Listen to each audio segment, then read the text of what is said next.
Humanity today is facing one of the biggest challenges of the century. The COVID-19 pandemic has been instrumental, creating a dramatic shift from people's needs to live in mutual association towards a desire to stigmatize and distinct others. In this DCOM special, we interviewed survivors of the virus who spoke about their experiences. Local businessman Mr. Clarence Derby and radio personality Mr. Jeffrey Sakrin Dr. Sak both shared their experiences with the public, along with medical professionals in the field, psychologist Ms. Carmencita Shermont, and CPS medical professional Dr. Daphne Ellis both offered their professional expertise to the population.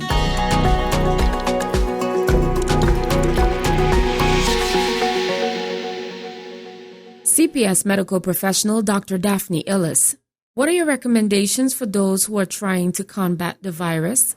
Okay, someone that is combating COVID-19 virus, I would recommend that they follow the guidelines of their family physician. For instance, make sure that they stay isolated in a room by themselves. If they are to use any common areas with their family members, make sure that they wipe the surfaces with a disinfectant properly. Wear their mask if they are to leave the room. Once they are in the room, make sure that the windows are open for ventilation, as well as eat well, so have a balanced diet. Make sure you're hydrated and monitor your symptoms. Why is it important to be aware of the safety tips on preventing the virus? It's important to be aware of the safety tips because that's the way you would prevent you from getting the virus. So those safety tips are social distancing. If you are to go out in public, you wear your mask, as well as hand hygiene. So you make sure that you wash your hands frequently, and that should be with soap and water for about 20 seconds. If you're unable to use soap and water, you use an alcohol-based sanitizer. The same way you wash your hands, you would use the sanitizer. And when coughing or sneezing, you cover your mouth and nose with your elbow. If you are to use a tissue, you throw away the tissue once you've finished and wash your hands. Mention a few COVID-19 myths on the virus and the vaccine. Some of the myths are, for instance, if you use garlic and the homemade remedies, they can cure the virus and prevent it. Actually, there is no evidence of that. How you prevent the virus is to keep your social distancing, wash your hands frequently, and cough and sneeze in your elbow. I believe there's a lot of stigma because of the unknown of the virus, and there are so many negative information that is being on social media that is causing persons panic and anxiety. So it's important that you get your information from a reliable source. What would you say to someone who is experiencing symptoms but refuses to call their doctor or CPS due to the scare of stigma? For someone that is not willing to contact their doctor or CPS, I would try to encourage them that it's important, because while having the infection, it's mild, it can become serious if you don't take care of those symptoms. Yes, there's no cure or treatment for COVID. However, you do treat the symptoms. So if you left your symptoms untreated, it can become worse and may even lead to death. Will you be taking the vaccine? If I would take the vaccine, of course, I will sure take the vaccine. Probably the first one in line.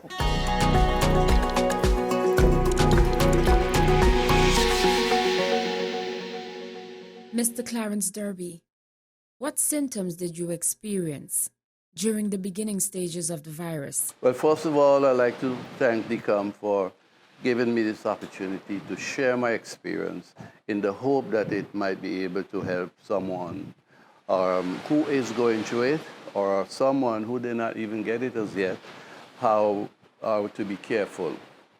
The experience that I have is fatigue and tiredness. I was fatigued and tired about 1 week before I really got tested. I just could not understand why, because I'm a very careful person. My wife is also a very careful person, a clean freak, if I may say. And we did everything that were recommended that we do in order to avoid catching the virus. I mean, we wear masks consistently. I always had my hand desensitized on my belt. Every place I go, I use it. I social distance. I stay more than 6 feet from people. So the last thing in my mind when I started feeling the symptom was the coronavirus.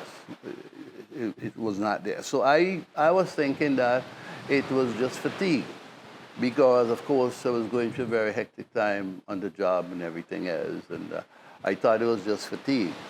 And it went on for about a week, little over a week, and I just could not get out of bed. If you know anything about me, you know I do a lot of exercise, and I get up at 5:30 in the morning every morning to exercise. Well, 3-4 days a week to exercise, and I could not exercise. I used to run 154 steps 3 times, and to walk 12 treaded of stairs, I get so exhausted that I just couldn't even run one step. After I got to a point where I was getting sicker and sicker, I told my wife, I'm going to get tested. And before I got tested, the day before I got tested, I was assisting her in taking a screen out of a window. And I could not finish the job. I got so tired, I said, I'm going back to the room. And before I can get to the room, I fell on the ground. And I crawled into bed. And I called CDC, and they came over, and they did the test. And when they called a day after to give me the result, I wasn't surprised. At that time, I knew I had it. So they tested my wife as well, and my 2 daughters, and found out that we all had it. So I was told to rest, just stay and rest, and there was not a whole lot of information about what to do. I mean, there's more information now, but there was not in those days, last August, there was not a whole lot of information that you can, you were getting. And I mean, if you went on the internet and stuff, but in terms of information that's locally available to you, there were not a lot at the time. So I started to have, I caught pneumonia, and I started to have breathing problem, of course. And one night, I felt I was going to die because I just could not breathe. And the following day, I got up and I told my wife to call the ambulance.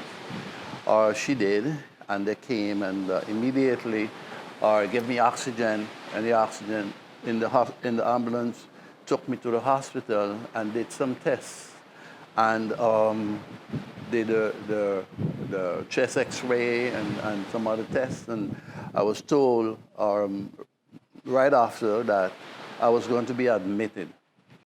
How did you remedy and heal from the coronavirus? She was doing a lot of steaming, which I did not do. And now we know that steaming is one of the good defensive against the coronavirus. So she was doing a lot of steaming, and I did not. And then my ex-wife sent me some medicine that she made with pineapple, grapefruit skin and some other stuff. and a lot of bush, so I was taking that. But in the hospital, of course, I couldn't take those medicine. I had to depend on the modern medicine, which they give me antibiotics, of course, and some other medicine. Give me liquid paracetamol. And then my oxygen level was low, so I needed oxygen 24/7. And after, I think, 3 days, I was taken off of the oxygen, and I was told that my oxygen level was up to 98%, 98. And for my age, 95 would be perfect. So the doctor said, this is a sign and indication that I can go home. So then, yeah, that's when I left the hospital and went home. The experience of being isolated and quarantined. To be isolated, as a frontline worker in that specific area, not being able to walk throughout the hospital and go and get something to eat or drink and come back, you are isolated there all the time. And you would think that is really a cause for our bad attitude. It wasn't. These people were smiling, they were happy, they were concerned, very concerning, asking you every day, how are you feeling, how are you doing, making you laugh. And I mean, I saw these people cleaning or taking care of me, doing all my medicine and everything, bringing my meal. And they were basically doing everything. And the reason I did the video, I don't think people understood what really went on back there. Because, yes, if you go to the hospital, the regular ward, you'll see nurses and doctors running around and everybody doing anything. But back there, they were isolated. So no one really knew, unless you were back there, no one really knew what they were going through. The psychological effects. How has the experience affected you and your day-to-day living amongst members in the community? When I go out in public, people shun me. You thought that I had leprosy or some kind of catching disease, because people see me, and of course, right after I left the hospital, I did that video thanking the medical staff for doing such a wonderful job. And because over 30,000 people saw that video, I was known all over the island. So every place I went, people just ignored me like, hi, how are you doing, from a distance? And that bothered me. That bothered me some. It's not only for me, but the inability of them understanding what they're dealing with and how to deal with it. That's. What would you say to someone who is listening to your testimony right now? If you have not had the virus as yet, continue to be vigilant. Continue to be careful. Do not take anything for granted. It might be someone because I believe my wife brought it in because she goes to the government building and she touched the elevators and stuff. As a matter of fact, that's where she thought she got it from. So with all the precaution that we took, I still got it. So I just want people to be vigilant and pay attention to their surrounding. And even if it's a family member or a very close friend that they know, continue to take the necessary steps. Continue to wear your mask, social distance as much as you can, and wash your hands as often as you can. For the people who have had it, I'll say continue to follow the instructions of your doctor, of your medical health, and continue to eat properly and exercise as much as you can. Because I mentioned a piece in the video because the doctor told me that I was able to recover as fast as I did because of the fact that I exercise a lot. And I think that especially people with underlying condition, they need to understand that it doesn't take much. You can do a little walking every day, but do something to get your blood flowing, and you have to. Yeah. Life after coronavirus. I'm feeling great. I'm feeling fantastic. As a matter of fact, because of the fact that I build an antibody and I have had antibiotics, even some little or other issues that I was having went away.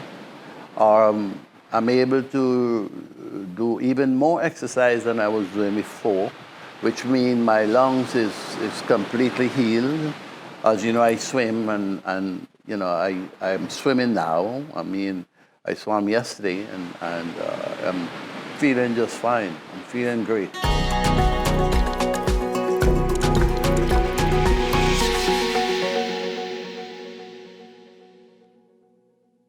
Vaccines saves approximately 2 to 3 million lives every year and are therefore one of the most effective medical intervention ever invented. A vaccine protects you, but additionally it also protects your family, friends, and vulnerable people in your community. The more people get vaccinated, the harder it will be for the virus to spread. When enough people are vaccinated to create herd immunity, it can put an end to the pandemic. The government can then scale down the coronavirus restrictions and the tourists can return, which is vital for our economy. The COVID-19 vaccine will be free of charge for everyone. It is not mandatory to take the vaccine, but it is highly encouraged. If you have questions about your own specific situation, discuss them with your doctor. In the meantime, we must be responsible and keep practicing the COVID-19 safety measures like wearing your mask, washing hands, and maintaining social distance. This public service announcement has been brought to you by the Department of Collective Preventive Services and the Department of Communication.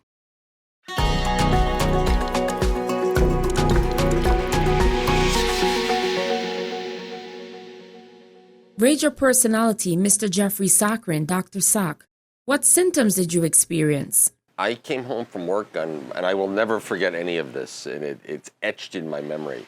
I came home from work on the 26th of October, sat down at my desk in my room to kind of clean up email, as we often do, at the end of a business day, and all of a sudden I'm sitting there and get these teeth-chattering chills that I can't control, uncontrollable. And so I said, okay, this is not good. I immediately closed the door to my room, climbed under the covers, and slept out cold for about 3 hours. Got up, took my temperature, had a low-grade fever at that point, and I made a phone call to CPS and said, I think we have a problem. And of course, because of radio and communication, I have the opportunity to know a lot of the CPS team and the staff, and they said to me, don't worry. I had no other breathing issues. My pulse oxygen levels were good. They said, listen, rest tonight. We'll get you tested tomorrow morning. Of course, now the whole concept of getting tested, had never been tested before for COVID, scared the daylights out of me. And I think that the anxiety of not feeling well and the anxiety of getting the test kept me up most of the night. Got up the next morning. My fever had gone down a little bit. Drove myself down to the CPS drive-thru. Got myself tested. The testing experience, truly from the minute I got there to the minute I left, took all of about 4 minutes. They took my temperature. They made sure that I was who I said I was. I drove through. There was Nurse Jody that was here from AMI who was working the testing that day, and she could tell the look on my face. I had my mask on, so the look on my face from here to here must have exhibited my anxiety, and she just looked at me and said to me in the sweetest voice, said, don't worry, you're going to be okay, honey. And I sat back. They did the test. It's uncomfortable, was not painful. Uncomfortable, not the most pleasant thing in the world to have done, but not painful. And within 4 minutes, I was out. I went back home, and we tested so soon after the onset of my symptoms that the test came back negative the next day. Yet all of my symptoms, my fever, the chills, the stomach upset, the aches, the pains, the fatigue, all continued. and continued to get worse and worse and worse. And it was Sunday night or Saturday night of Halloween that my temperature spiked pretty high. I was pretty delirious. I'm sure I was pretty dehydrated at that point, but still had no breathing issues. And I never lost taste and smell either. And but I did pass out at one point, and it was at that point the next morning I called CPS back. I called my house doctor back, and we all agreed that I should be retested. They retested me on November 3rd. The test came back positive, and no surprise, I knew it all along. I knew from the first test that I had this. And the very next, so that was on the 3rd, then that Thursday, the 5th of November, as fast as somebody hit the light switch to turn on the chills that Monday night, it was like somebody turned the switch off, and all of the symptoms went away, with the exception of the fatigue. The experience of being isolated and quarantined. To be really frank, Charity, I slept an awful lot. The exhaustion and the fatigue was like nothing that I had ever experienced before. And the best thing that I could suggest to anyone who is battling with COVID, and how do you heal from this? How do you recover from this?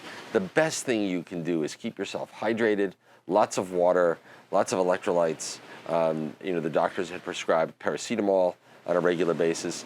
All of that helped, but the thing that helped the most was just the plain rest.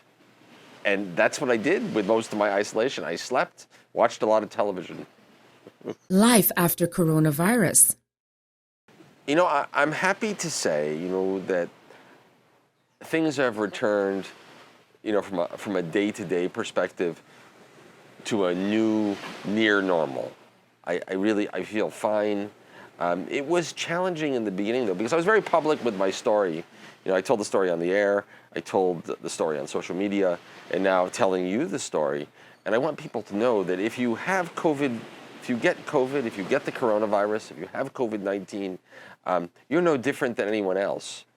And don't feel like you need to be isolated, and don't feel if you know someone who has COVID that you have to treat them like they're different. They're no different than any of us. And before all is said and done, the majority of us will likely end up having COVID at some point. We're all the same. And at first I would tell the story and people would step back. And that was a little unsettling. But the more I told the story and the more I told about how I got through it and what I did, the more intrigued, the more interested they were in hearing the story.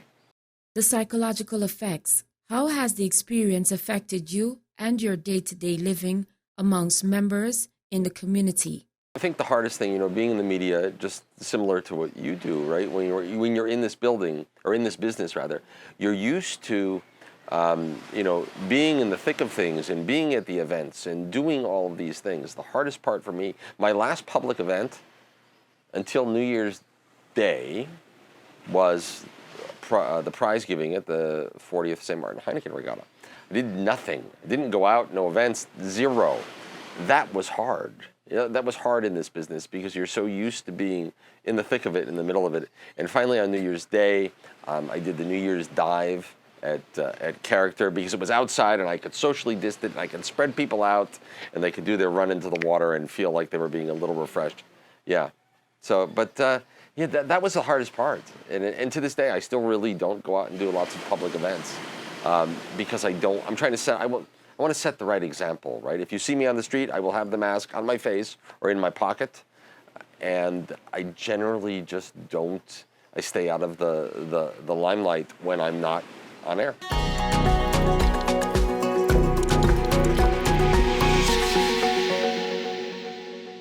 Psychologist Ms. Carmencita Sherman, what are some of the psychological effects a person who is in isolation or quarantine might experience? Yeah. The most effects that people have would be anxiety or fear. Fear, do I have it? Where did I get it? And how is it going to go? How long am I going to have it? So fear would be one of the important things, that the most frequent things that comes up, and that might lead to panic attacks or stress feelings. Other thing would happen would be depressed. People get depressed because they can't go out, they can't, they can't socialize, or they can't. And if you live in alone, definitely loneliness, because nobody could come and visit, and you can't go out and visit anybody. So loneliness will play a big role, and that will tie in, of course, into depression. And yeah, those are the things. Yeah. Name a few practices one can do in order to pass their time during quarantine.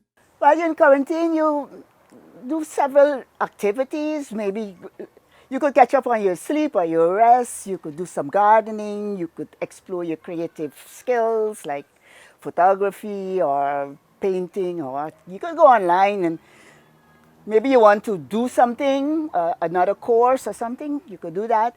But I would also advise to make a schedule, a really schedule from the morning to, so you say 8 o'clock I wake up, and then you do 9 o'clock, whatever, especially if you have children and they're at home also with schooling, online schooling, or if you are working from your home, that you really put time and the time for the activities, and yeah, if it's a family, you do family games, board games, or other games, I don't know. Do you think the COVID-19 vaccine will help end the stigma? Maybe, but I think it will, if there's stigma, it will be only changed if they see the effects of the vaccine, if they see that people are not getting sick anymore, or, yeah, and if they see an improvement in the social situation and the surroundings of the illness, then maybe.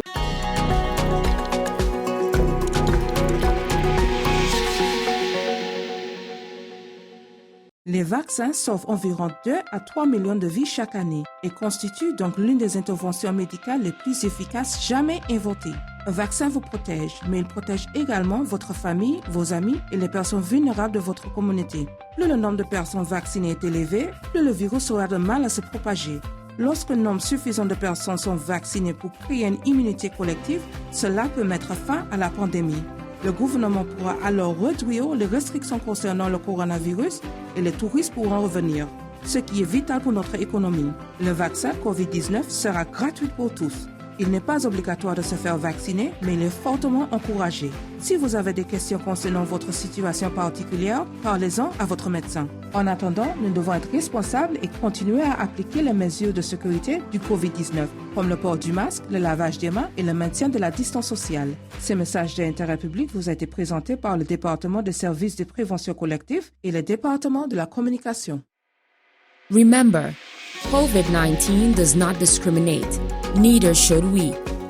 For more information on COVID-19, visit the Government of St. Martin website at www.stmartingov.org/coronavirus.